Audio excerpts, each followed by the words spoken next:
March 2003. American mechanized forces sliced through Iraq, racing over 300 miles in 15 days to topple the regime of Saddam Hussein. May 1940. Hitler unleashes his panzers in a similar Blitzkrieg against the Allies in Western Europe.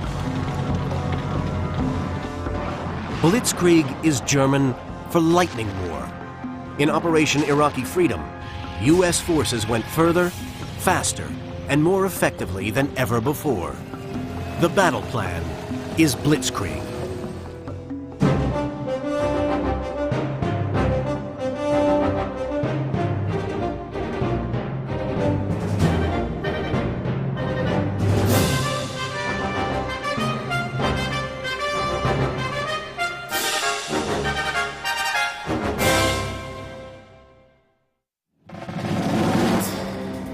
March 2003. American tanks race up the western flank of Iraq. The move is totally unexpected. The Iraqis think the main attack is to the east. Just a week before, this campaign was merely a plan on paper. But the coalition battle planners had very little doubt about its outcome, and none whatever about how it would be conducted. This will be a campaign unlike any other in history. A campaign characterized by shock, by surprise, by flexibility, by the employment of precise munitions on a scale never before seen, and by the application of overwhelming force. General Tommy Franks is Supreme Commander of the coalition forces in Iraqi Freedom. His battle plan incorporates the most modern military thinking. But it's based on methods pioneered by men like Germany's Heinz Guderian almost 60 years earlier. Not surprisingly, because both men faced very similar challenges.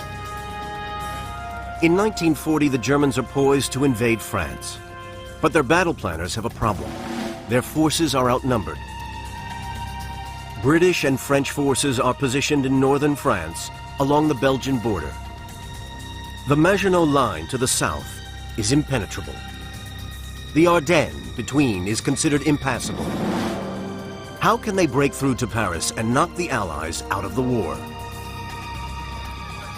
In 2003, Tommy Franks and the coalition planners are in a similar predicament. Their forces are vastly outnumbered. They're unsure of the strength, position, and loyalty of Saddam Hussein's army. How can they push 350 miles north through Iraq and seize Baghdad? In both cases, the solution is the same. Call it shock and awe or call it lightning war.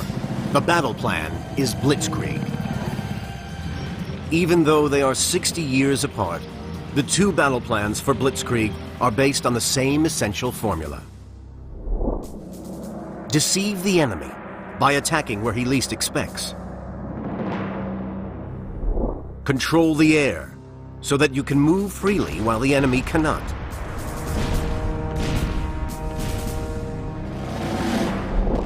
Break through by concentrating overwhelming force on narrow sectors. Strike deep with fast-moving units which move around enemy strongpoints and throw his forces off balance. Follow up with a mass army to eliminate the strongpoints and establish control. The mind of the attacking commander must be as fast-moving as his forces. On the other hand, it helps greatly if the defending forces are confused and mesmerized by the speed with which the attackers attack. Yet the very speed of the Blitzkrieg battle plan means that it has two major weaknesses. Counterattack. The main attack force is moving so rapidly that it becomes vulnerable to an enemy counterattack, which would cut it off from its backup. Logistics. Its resupply column has difficulty keeping up and becomes dangerously stretched and vulnerable to attack. And because to maintain its speed, the main attack force often bypasses local opposition, these points remain a threat to resupply and communication systems. The weaknesses of Blitzkrieg really come from its strengths. If you're moving fast and you're moving far, then you are going to find that your flanks are open, and also that you may very possibly overextend yourself.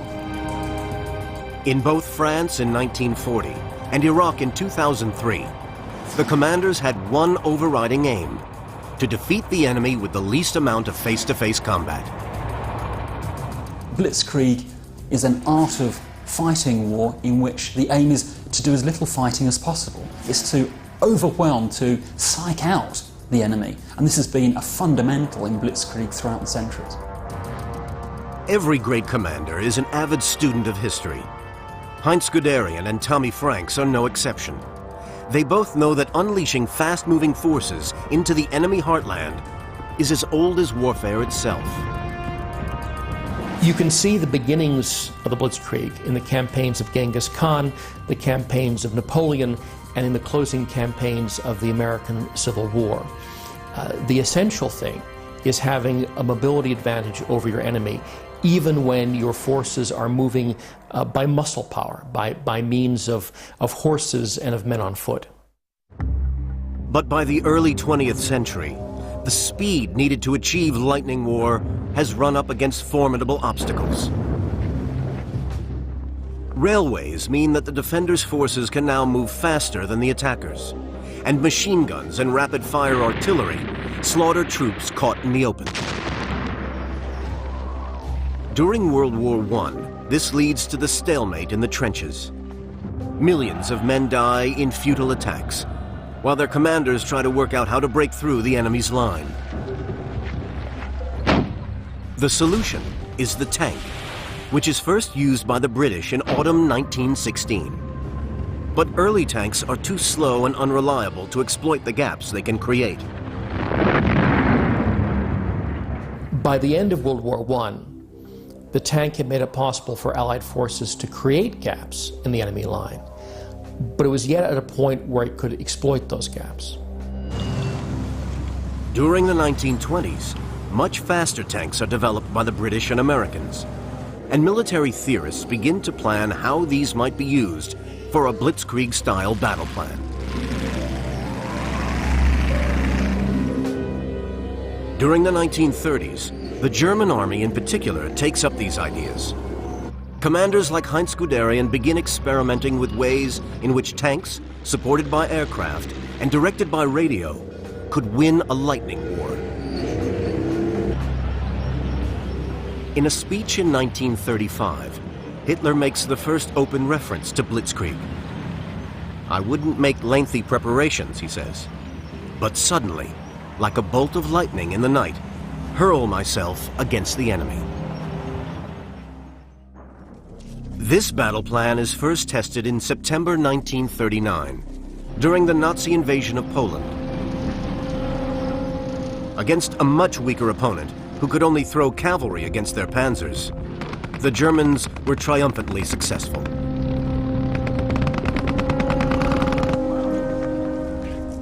In spite of their vast technological and strategic advantages, there were still problems. They found that some of their tanks broke down quite quickly. They found that fuel consumption far outstripped that they were expecting. They also found that the Luftwaffe weren't properly supporting the armoured spearheads as they were moving quickly. They needed to get those things right, to learn the lessons incredibly quickly before they took on the French and the British in France in the spring of 1940.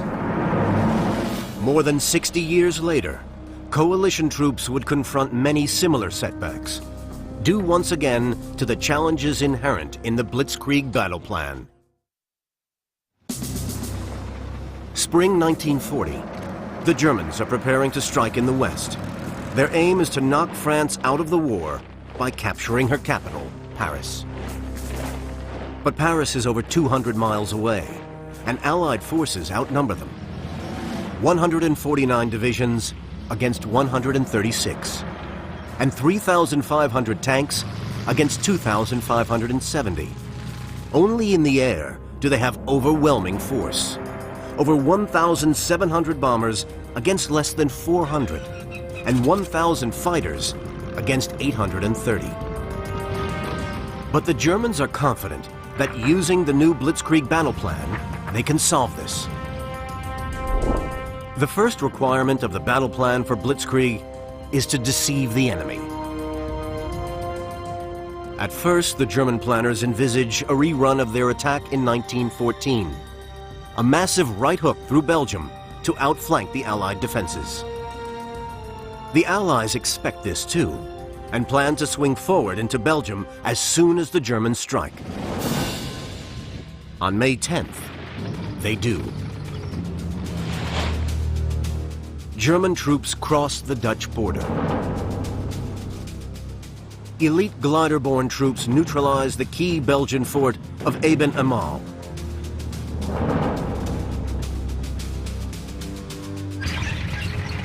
Hitler's Army Group B ignores Belgian neutrality as it did in 1914 and sweeps into the Low Countries. The British and French immediately start their planned move forward into Belgium. But the assault they are racing to meet is not Blitzkrieg. It's an attack, but it's also a deception. The Germans have revised their battle plan. The real attack, Blitzkrieg, will be here. The seemingly impassable hills and forests of the virtually unguarded Ardennes. 70% of Germany's panzers are here with Army Group A. Only 30% are further north with Army Group B, where the Allies think the main thrust will be. Over 60 years later, Tommy Franks and his planners face an apparently even more challenging situation. The first problem is distance. Baghdad lies 350 miles north of Kuwait, the start point for Iraqi freedom. The second is topography. Iraq is dominated by two major rivers, the Euphrates to the west and the Tigris to the east. Where these come together about 100 miles from the sea, there is an area of marshland. This is impassable to tanks. This topography and the road system creates what the military call choke points, places like river crossings, towards which advancing forces are inevitably funneled, and where they can be attacked from prepared positions. The Americans know this, but so do the Iraqis, and on paper at least, the figures seem to be on their side. Despite more than a decade of UN sanctions, Iraq still has an apparently formidable army of 375,000 men with more than 2,000 tanks. And Saddam Hussein can also call on a substantial number of irregulars, both dedicated followers of his Ba'ath Party and the Fedayeen, Muslim fanatics from all over the Arab world who have flocked to Iraq to fight the infidel crusaders. To get around this, Tommy Franks, just like the German planners 60 years before, allows his enemy and many Western journalists and military commentators to think that he is going for a completely different plan. Fresh in their minds is Operation Desert Storm, the war mounted just a decade earlier against Saddam's invasion of Kuwait. After an air campaign lasting 6 weeks and a land campaign of just 4 days, Saddam's forces were pushed out of Kuwait. Because of the distance to the main objective, Baghdad, Iraqi planners and many Western military pundits expect Franks to follow the same battle plan as Desert Storm. A prolonged aerial campaign before a land assault. And his staff do everything to encourage this. In time-honored fashion, prior to the launching of Operation Iraqi Freedom, certain information, certain parts of the plan was actually leaked to certain individuals and organisations in the hope, and indeed the expectation, that it would get back to the Iraqi High Command and they would begin to plan on the pretext of that false information that they had actually received. Also, Franks had originally intended to mount a second assault into northern Iraq from Turkey. The U.S. 4th Mechanized Infantry Division had been sent there by sea. But local opposition forces Turkey's government to refuse permission for the 4th Infantry to cross the country. the U.S. ships are reloaded and set sail for the Suez Canal and Kuwait. Although deception plans have to be very carefully planned and programmed, there is of course always the opportunity to use events as they unfold to bamboozle the enemy. And a very good example of that is of course the coalition trying to move through Turkey. Most commentators, and almost certainly the Iraqi planners, expect Franks to wait for the 4th Infantry to arrive before he attacks. This is exactly what he wants them to believe, but it isn't what he plans to do. This is a very good example of how armies can use an unexpected opportunity to deceive the enemy. Because whilst the Iraqis are actually thinking that the Americans would have to come south and to relocate and reorganize themselves prior to the attack taking place in the south, all of the time the Allies are moving lighter troops to try and actually give them the edge that they need to launch an attack before the Iraqis can possibly think that they are ready.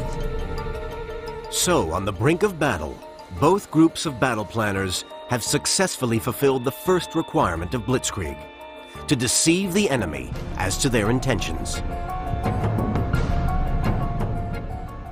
In May 1940, the Allies are totally expecting an attack into the Low Countries and have based all their battle plans on this.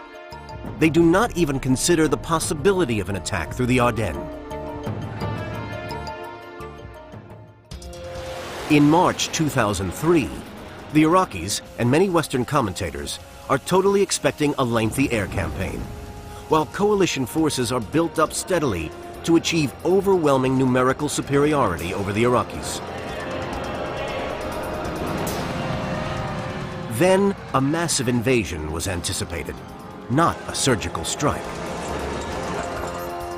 The second requirement for a successful Blitzkrieg battle plan is to control the air. In 1940 and 2003, both the German and American battle planners have a clear advantage. They dominate the skies. In May 1940, the German Luftwaffe was a formidable force, with more than 1,700 bombers against less than 400, and 1,000 modern fighters against just over 800 for the French and British. The Luftwaffe had been built up from scratch in less than 5 years, and no expense had been spared. All its equipment was new. Its pilots elite. It had been designed specifically to support the sort of Blitzkrieg battle plan which Germany's leaders were intending to fight. In contrast, both the French and British air forces had been starved of funds until the mid-1930s and were caught in the middle of rapid expansion programs which were far from complete. Almost all the Luftwaffe's fighters were the Messerschmitt Bf 109, one of the most advanced and formidable fighting machines of the time. Almost 1,000 were already in service.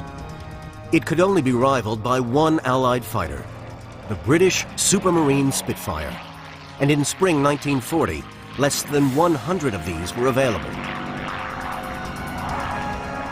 The German Air Force also had 342 of the terrifying Junkers Ju-87 Stuka dive bomber, which had been specifically designed for pinpoint attacks in support of a Blitzkrieg battle plan. The Allies had no comparable ground attack aircraft. In March 2003, the coalition also completely outnumbered and outclassed the Iraqi Air Force. The full might of the U.S. Air Force and Marine Corps and Navy aviation, with more than 3,000 ultra-modern fighters and fighter bombers, and 1,500 bombers and specialized ground attack aircraft, faced a handful of former Soviet fighters which had not received any spare parts for 10 years and were barely able to fly. The Iraqis did have some ex-Soviet anti-aircraft missile units and gun batteries. But 10 years of U.S. and British aircraft imposing the United Nations no-fly zones had destroyed most of the radar systems on which these depended.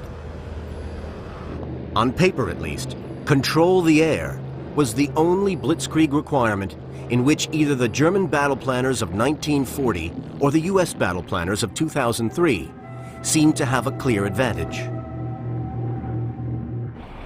As far as being able to break through by achieving overwhelming force, both the Germans and the Americans seemed totally outnumbered. In both May 1940 and March 2003, appearances were deceptive. Next, the third vital requirement of Blitzkrieg: to break through by concentrating overwhelming force. Here, both teams of Blitzkrieg battle planners did have a clear advantage, but an advantage which was only clear after the event. In May 1940, not only were the Germans outnumbered in every other area than the air, but their tanks had thinner armor and less powerful guns than those of the Allies. The vast majority were light tanks, Panzer Mark I's originally intended for training and carrying only 2 machine guns, or Mark II's, designed as a reconnaissance vehicle armed with a 20mm cannon. Both should be easy meat for the many Allied tanks armed with 37mm and 40mm weapons, capable of slicing through their thin armor. The few medium tanks in the Panzer divisions, Mark III's with a 37mm gun and Mark IV's with a short-barreled 75, were also outclassed by many Allied tanks, particularly the mighty French Char B, which carried both a 47 and a 75mm gun. But the German battle planners were able to concentrate the majority of their crucial panzer divisions opposite the one sector of the front which the Allies thought hardly worth covering, the Ardennes. And these panzer divisions had been specially designed as fast-moving mechanized formations with a balance of tanks and motorized artillery and infantry, and trained to exploit an initial breakthrough ruthlessly. The German deception plan meant that the best Allied divisions had moved forward into Belgium, leaving the vital sector opposite the Ardennes defended by a few divisions of overage reservists. In the area where their battle plan required overwhelming force to break through the enemy line, the Germans had more than achieved it. In contrast, in March 2003, Tommy Franks never intended to achieve numerical superiority on the ground. 10 years earlier, in Operation Desert Storm, the Allies had fielded 750,000 men and over 2,000 tanks. As March 2003 began, the coalition had barely 120,000 men against the theoretical Iraqi strength of 375,000, and barely 500 tanks against 2,000. But Franks had learned a vital lesson from Operation Desert Storm. When the Allied attack in 1991 halted after liberating Kuwait and left Saddam still in power in Iraq, many commentators suggested that it was a political decision. Others disagree, laying the blame on one of the inherent weak spots in the Blitzkrieg battle plan: logistics. The reason that the coalition attack stopped was quite simply logistics, that the tanks had run out of fuel and the air forces had run out of precision-guided munitions. Whether the decision to stop during Desert Storm was due to politics or logistics, or a combination of both, an important lesson in armored warfare was learned by the U.S. battle planners. Modern main battle tanks, tanks like the M1 and the Challenger, have such a voracious appetite for fuel that you can't use that many of them and still move quickly.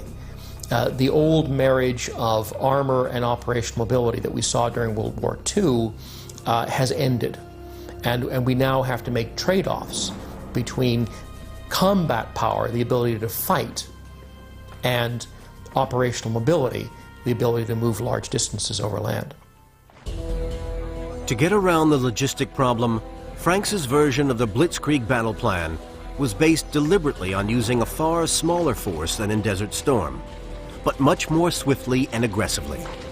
Yet the press and military pundits not only expressed concern that the number of coalition troops deployed for Iraqi freedom was much smaller than in Desert Storm, but that the weapons available in apparently far smaller numbers, looked much the same. The M1A Abrams tank, the Bradley infantry fighting vehicle, the Paladin self-propelled gun. But what few laymen appreciated was the quantum leap in technological sophistication over the previous decade.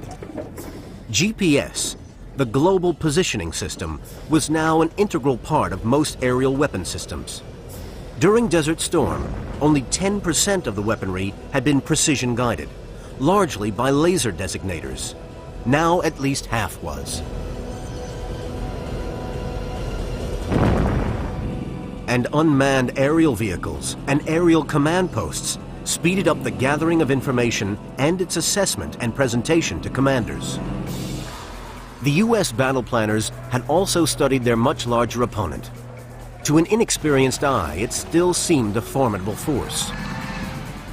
But in reality, it was a pale shadow of even its 1992 strength. After studying intelligence reports on their opponent, Franks' planners are confident that their technological superiority will give them the overwhelming force that their plan requires. They note that there are few Iraqi units close to the Kuwait border, where their initial breakthrough will occur. The Iraqi battle plan seems to be to allow the Americans deep into their country and then try to bog them down. So the Blitzkrieg battle plan, which Franks and his team come up with, relies on unprecedented speed. The U.S. 3rd Mechanized Infantry Division, with 270 Abrams main battle tanks, will head up to the west of the Euphrates, moving as fast as possible and bypassing the major towns.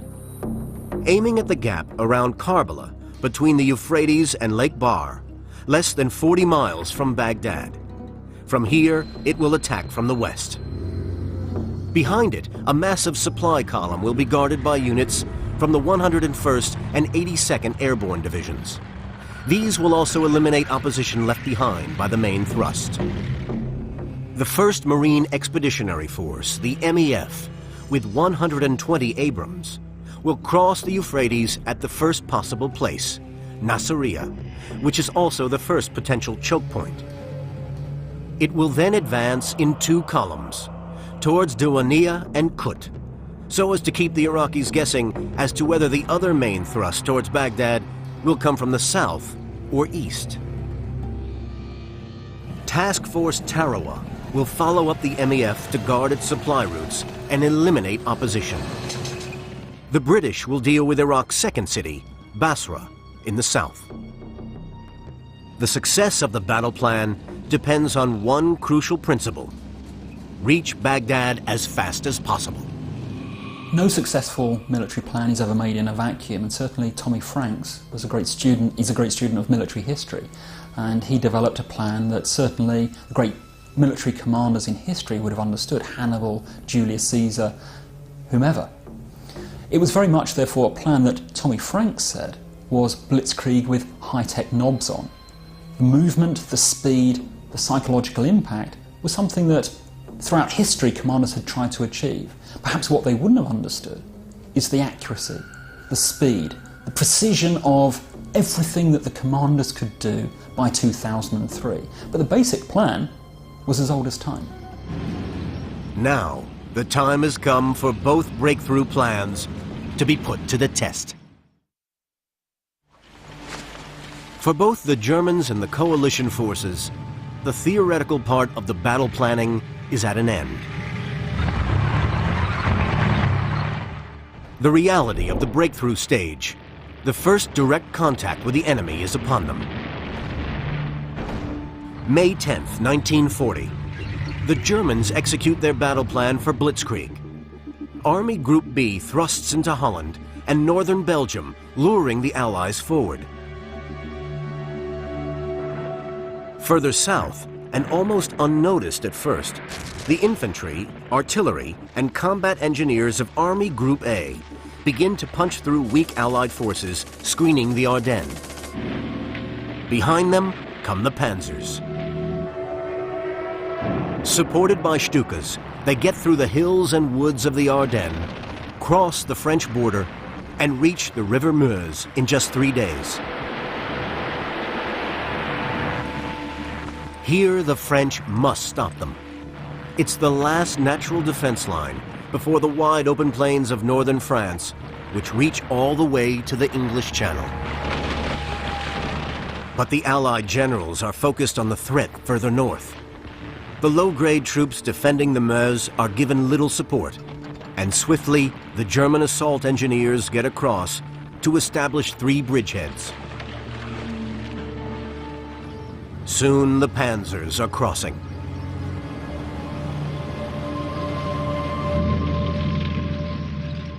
The Germans have achieved their breakthrough. They are now behind the main Allied armies with a virtually clear run all the way to the coast.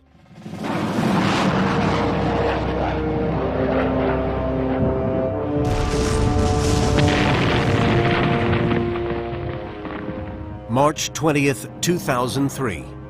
Coalition ground and air elements unleash their modern Blitzkrieg. Airstrikes go into Baghdad. Apache helicopters cross the Kuwait-Iraq border to destroy Iraqi observation posts. Then artillery systems open up. By daybreak, the lead units of Frank's Blitzkrieg battle plan have crossed the Iraqi border and begun their race for Baghdad.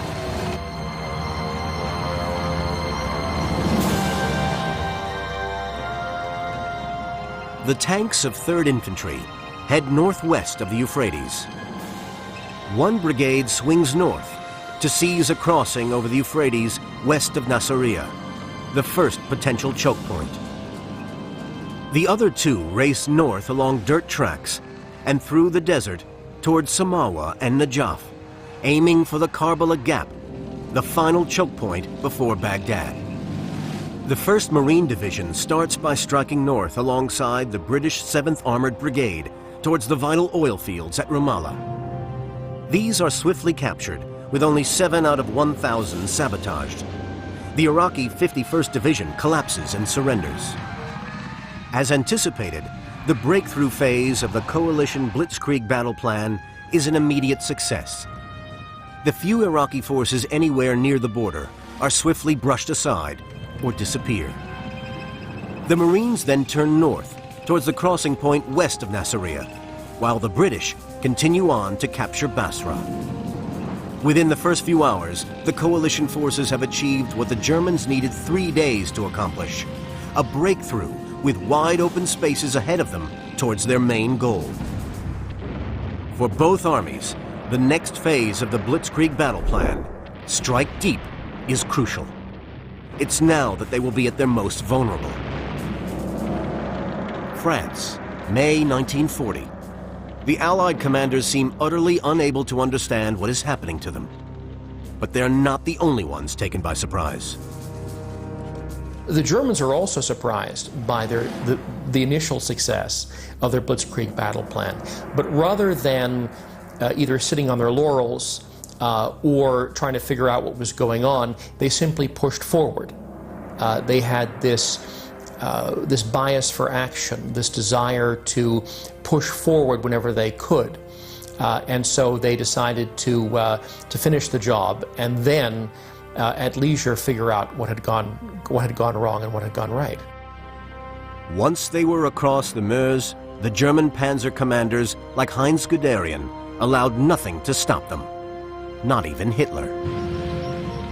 Within 8 more days, they had reached the coast of the English Channel, having traveled over 200 miles. With the panzers of Army Group A rampaging behind them, and German Army Group B pushing from the north, the Allies fall back, caught by a pincer movement, to Dunkirk. But the deep strike phase was not totally straightforward. The Germans had trained a wild animal that they eventually let off the leash through the Ardennes in the spring of 1940. The difficulty was that the owner therefore lost control as soon as they let that dog off the leash. If you actually have a commander that is going to be bold, courageous and exploit opportunities, One day he's going to scare that owner. He's going to scare his headquarters. So what did scare the owner? The first danger in the Blitzkrieg battle plan is that of counterattack. The longer and thinner the German line of advance became, the greater the exposure to counterattack, especially on weak flanks. In their drive west, the panzers came under 2 counterattacks, which might have changed the course of the battle. 3 days after the breakout from the Meuse bridgeheads, a French armored division attacked the dangerously exposed south flank. The attack was not properly supported and soon ground to a halt.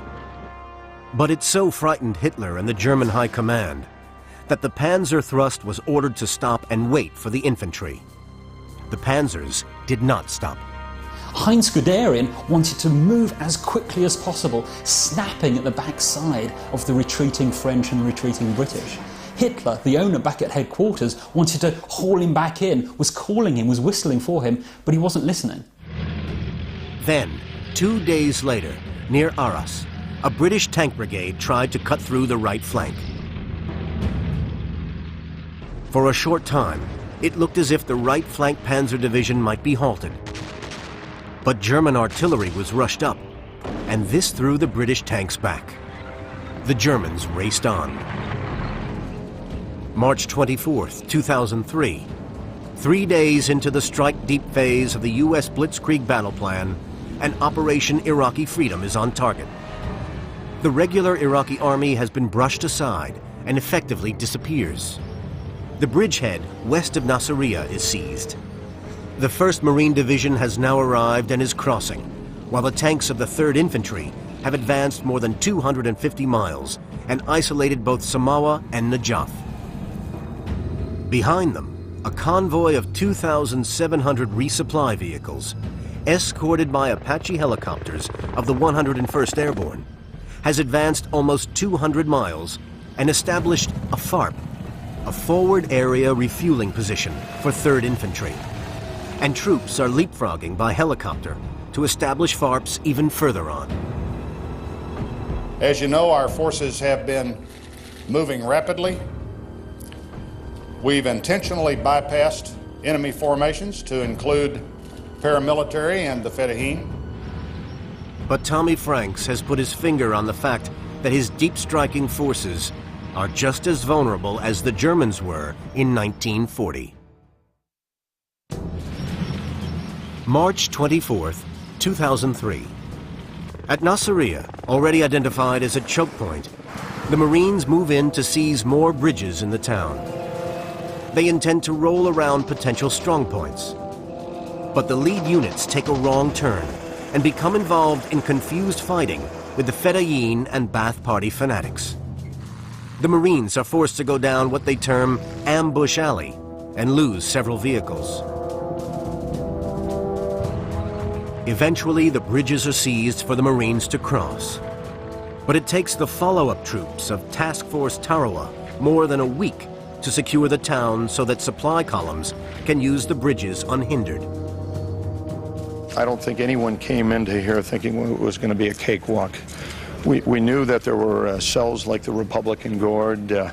We just didn't know when we'd run into them. Elsewhere on the long road to Baghdad, Operation Iraqi Freedom could not avoid the other inherent problem of lightning war: logistics. The coalition supply columns snake north in seemingly unending lines. The attack units in front of them are armored. The supply vehicles are soft-skinned, therefore vulnerable. The Iraqis could have exploited this by using what might be called the Savage Rabbit defense. If the Iraqi forces had waited for the coalition forces to bypass them and then emerge from their holes, as it were, to attack the supply units, the maintenance units, the logistics units, then they could have inflicted quite a bit of damage and forced the coalition forces to stop, maybe even turn around. The Fedayeen and other paramilitaries do launch sporadic attacks on the supply columns, but it is never a consistent plan. Certainly there have been some harassing attacks on our supply lines, and they continue. But they have not stopped the movement of our logistics support forward to each of our fielded forces. We continue to provide self-protection to those. What we note is those attacks have become fewer with fewer forces, and they have all been defeated with relatively minimal cost to our forces. But in the fog of war, with troops exhausted, accidents happen. Near Nasiriyah, one resupply unit becomes lost and ends up in a firefight, with some of its members killed and others captured, including Private Jessica Lynch. The logistics problem also caught up with the German battle plan in World War II. On May 25th, 2 weeks after the launch of their Blitzkrieg, they had the British and French armies trapped at Dunkirk. The tanks might have swept on and taken the trapped men, but they stopped, and over 350,000 British and French troops were able to escape from the beaches. Interestingly, historically, it seems to be that around the 250-mile mark, armies tend to run out of steam. If you measure the distance from the start point of the German attack through the Ardennes, through the route that they took to the Dunkirk perimeter, it works out at very roughly 250 miles. The German advance was so fast that it outran its backup. This was largely because, despite propaganda film of tanks and trucks, more than 90% of the German army was still reliant on its foot soldiers and horses. Over 60 years later, on March 25th, the U.S. commanders, like their German counterparts, decide that a halt must be made to regroup before completing their campaign with the assault on Baghdad. As they do so, another sort of fog of war strikes their advance. The Shamal, blinding sandstorms. Frank's 3rd Division halts. The lighter armored Marines stop their advance, so as not to get too far ahead. The decision is misinterpreted by many journalists. The media assumes that the advance has stalled and that the American military face another Vietnam. In fact, the Americans are resting and, more importantly, resupplying. To the uninitiated, some of the things that happened during Iraqi freedom looked as though Blitzkrieg was failing, but to those that understood the history of Blitzkrieg, these were common problems that the Americans were trying to overcome. Then, on April 2nd, the race to Baghdad is unleashed again. West of the Euphrates, Apache gunships of the 101st Airborne attacked the Iraqi Republican Guard Medina Division near Karbala. U.S. Rangers seized the Hadathan Dam on the outskirts of Karbala to stop the Iraqis blowing it and flooding the area. U.S. 3rd Infantry pushes around the city, seizes the main bridge on the road to Baghdad, and begins to probe towards the capital. East of the Euphrates, one Marine column reaches Diwaniyah, but instead of continuing direct towards Baghdad, swings northeast to cross the Tigris west of Kut. This bypasses the city, which the Iraqis had been preparing to defend. The Marines then head for Baghdad. On April 3rd, an armored company from 3rd Infantry Division reaches and takes Baghdad Airport. The expected resistance does not take place. But the interlude is deceptive, the result of the speed of the American advance. Not expecting the enemy so quickly, the defenders have gone underground to sleep.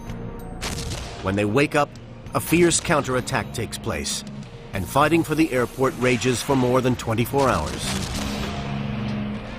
The Marines approaching from the east also encounter more determined resistance. But by April 6th, they too are pushing into the city.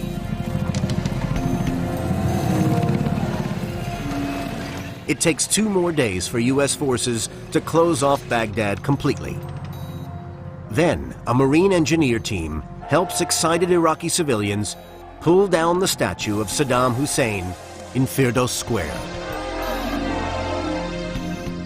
But the capture of Baghdad airport had effectively marked the end of the battle plan for Blitzkrieg in Iraq, just as the halt at Dunkirk had marked the end of the German Blitzkrieg in northern France. Both armies, over 60 years apart, had shown how Blitzkrieg could be a triumphant success. But if one looks at how they each stacked up, both against the requirements of the Blitzkrieg battle plan and its weaknesses, there are interesting similarities and contrasts. Both commanders deceived the enemy and controlled the air. In the breakthrough and strike deep phases of the battle plan, the relative technological balance between each side and its enemy played a crucial role.